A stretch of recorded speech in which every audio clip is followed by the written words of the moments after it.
Mababaliw siya ng labis sa sobrang pagmamahal sa iyo. Lagyan mo lamang ito o pahiran mo lamang ito ng iyong laway. Hello mga guys, kumusta kayo? Panibagong araw, panibagong video na naman tayo. And sa araw na ito ay isa na ng video ang aking ituturo sa inyo na simpleng gabay o simpleng pamamaraan na makakatulong sa atin. At bago ang lahat, gusto ko lang mag-disclaimer sa mga taong hindi naniniwala at hindi gusto ang mga kagaya nitong video.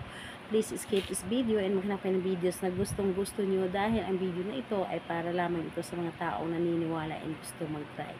Sa lahat po ng mga nakikinig o sa lahat po ng mga nagko-comment po dito sa aking video dito sa loob ng aking channel, mag-ingat sa lahat ng mga nagre-reply sa inyo na dinadala kayo sa kanilang WhatsApp and imo app upang makaiwas po tayo sa scam. Ngayon po ituturo ko sa inyo paano siya mababaliw ng pagmamahal sa inyo. Ito ay pwedeng gawin sa parehasang kasarian, babae ito babae, and lalaki ito lalaki. And syempre naman sa ating babae at lalaki na mag-partner. And pwedeng mo itong gawin kahit na kayo ay magkalapit at magka-LDR sa isa't isa.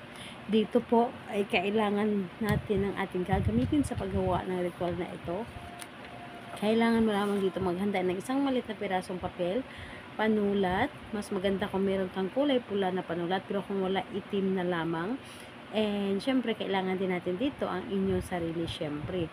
Dahil higit sa lahat ng ating ihanda is sarili natin. Kailangan na ihanda natin ang ating sarili na hindi tayo nagdududa sa dapat nating gawin na ritual at buo ang ating loob, tiwala, paniniwala sa paggawa nito. And dapat po ay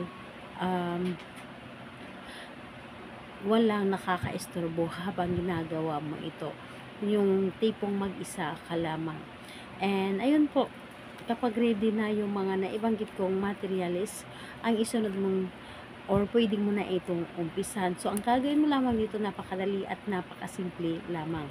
Dito po sa isang papel, isusulat mo dito sa isang papel yung pangalan at apelyido ng inyong target ng 6 na beses. Yes po, 6 na beses pangalan niya at apelyido dito sa papel. And kapag naisulat nyo na po yung kanyang pangalan at apelyido, ang gagawin nyo lamang ay kumuha kayo ng inyong laway. Dahil ang ating laway po ay isa ito sa mga ginagamit ng paggawa ng ritual. Ito ay mabisa sa paggawa ng ritual.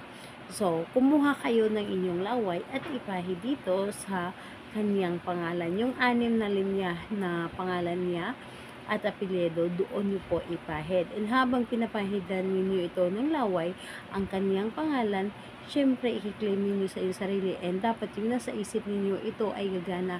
And dapat yung nasa isip ninyo, ito ay efektibo po. Dahil sa isang bagay na ginagawa natin, kung kulang ka sa tiwala, ay hindi mo ito mapapagana. Pero kung sa isang bagay na ginagawa mo, buo ang inyong loob, and buo ang inyong tiwala, and naniniwala ka talaga, yun po ang mangyayari.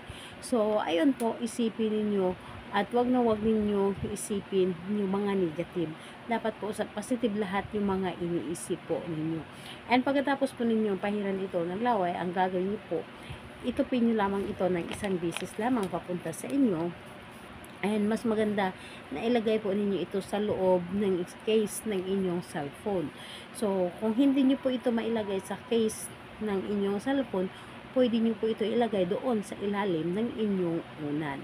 So, kailan ito pwedeng kunin nyo lamang ito kapag naramdaman nyo na gumana na ang inyong ginawa. And think positive po, ito ay gagana sa inyo, and gawin po ito sa kahit anong araw at oras, pwede po. Ayun po, gawin natin ito sa kahit anong araw at oras po. Pwede po. And think positive lamang, ito ay gagana sa inyo. Salamat po sa inyo. Bye-bye everyone. God bless us all.